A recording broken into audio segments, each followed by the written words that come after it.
Anda telah mengunduh podcast yang dipaparkan oleh Pendeta Dr. Erastus Sabdono ini dari truth.id/voice. Selamat mendengarkan podcast ini.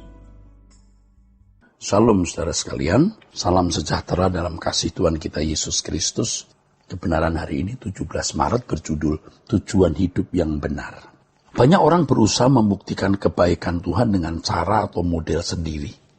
Mereka berusaha untuk dapat membuktikan bahwa Tuhannya baik, dengan bukti hidupnya dibuat tidak bermasalah, makmur dan membanggakan. Mereka tidak mengenal Allah dengan baik. Untuk itu perlu kita memperhatikan Ayub pasal 42 ayat 2. Ayub pasal 42 ayat 2. Ayub berkata, "Aku tahu bahwa engkau sanggup melakukan segala sesuatu dan tidak ada rencanamu yang gagal." Rencana Tuhan tidak pernah gagal. Demi penggenapan rencananya Tuhan harus menggagalkan rencana-rencana Ayub sendiri. Ini sama dengan peristiwa Natal.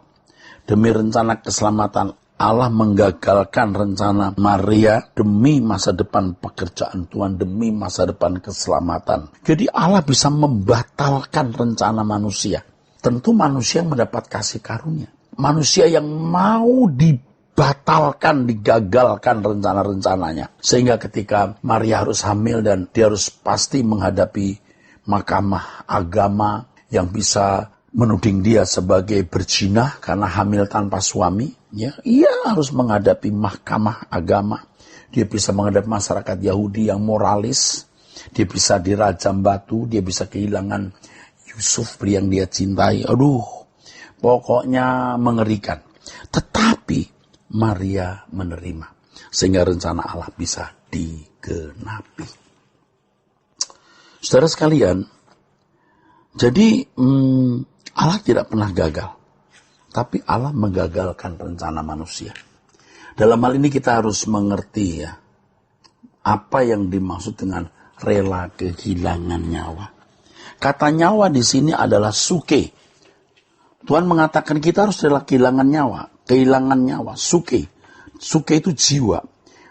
Di dalam jiwa ada keinginan, ada hasrat. Mengikut Yesus harus menanggalkan hawa nafsu dan keinginan. Galatia 5 ayat 24. Inilah penyangkalan diri yang benar. Penyangkalan diri bukan hanya sikap penolakan terhadap perbuatan-perbuatan yang dikategorikan sebagai dosa.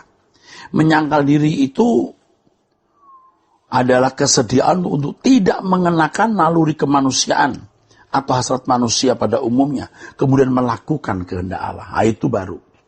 Menyangkal diri itu bukan sekedar menolak perbuatan-perbuatan yang melanggar hukum, tapi seluruh naluri kemanusiaan kita harus diganti.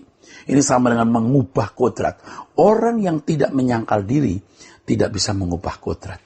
Ingat ini. Menyangkal diri bukan saja menolak tindakan yang melanggar hukum, tapi seluruh naluri jiwa kemanusiaan kita harus digantikan dengan naluri ilahi. Ketika seseorang berusaha mencapai standar hidup seperti manusia lain, ya, ini saya sering ulang-ulangi ya, karena memang pada umumnya orang mau menjadi seperti orang lain. Orang lain punya rumah, ingin punya rumah. Orang lain punya mobil, ingin punya mobil. Orang lain menikah, dia ingin menikah. Orang lain punya anak, dia juga ingin punya anak. Ya, ketika orang memiliki prinsip dan filosofi hidup seperti itu, ia sedang mengejar sesuatu untuk kesenangan dirinya sendiri. Tentu saja orang-orang seperti ini tidak berusaha mengerti kehendak Allah untuk dilakukan. Dan tidak berusaha menemukan rencana Allah untuk dipenuhi.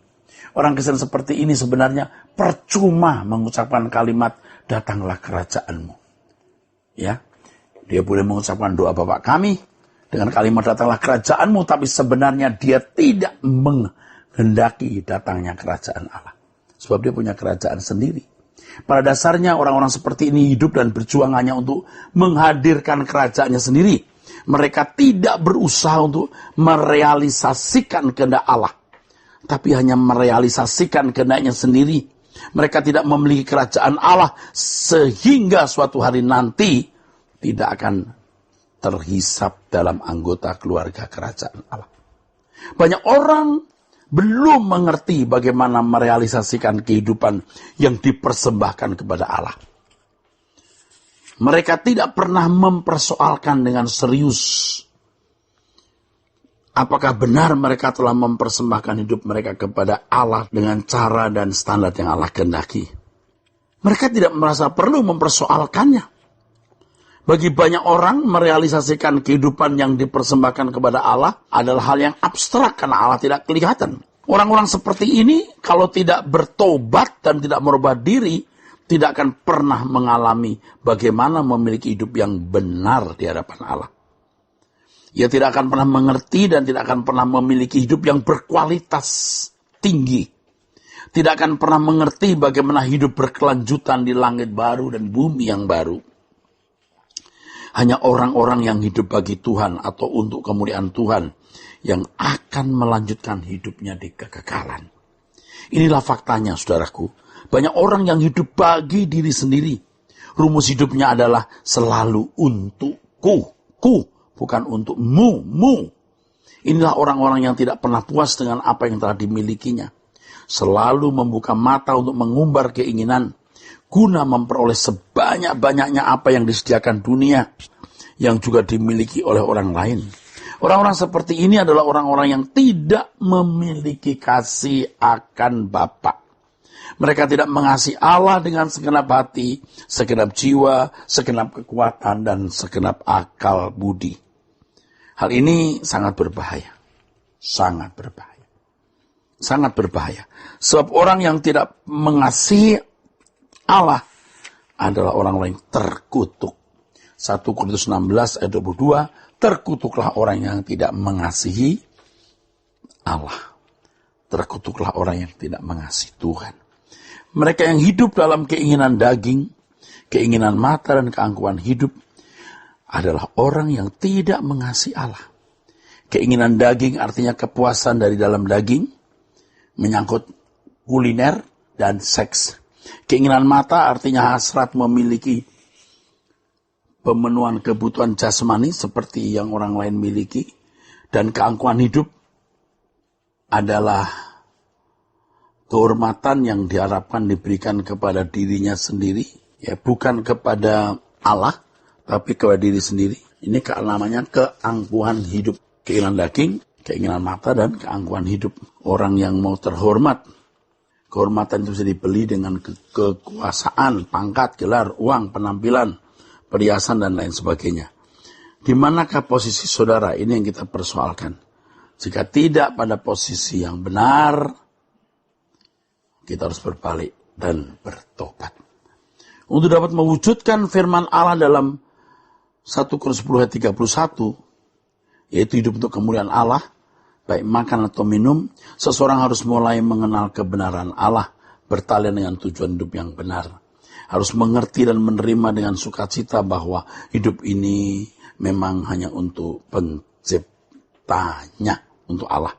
Kita tidak boleh mengikuti pola hidup manusia pada umumnya, yaitu hidup untuk diri sendiri dan orang-orang yang mereka cintai secara terbatas. Orang-orang seperti itu tidak menghadirkan kerajaan Allah. Tetapi Tuhan menghendaki kita untuk menghadirkan kerajaan Allah. Bagaimana menghadirkan pemerintahannya dalam hidup kita pribadi. Irama hidup, datanglah kerajaanmu, jadilah kehendakmu di bumi seperti di surga. Ini adalah irama hidup yang dimiliki orang-orang yang nanti akan masuk menjadi anggota keluarga kerajaan Allah. Ya, irama hidup bukan hanya sebuah kalimat, tetapi tindakan konkret. Saudaraku sekalian, kiranya kebenaran ini memberkati kita semua. Sola Gracia.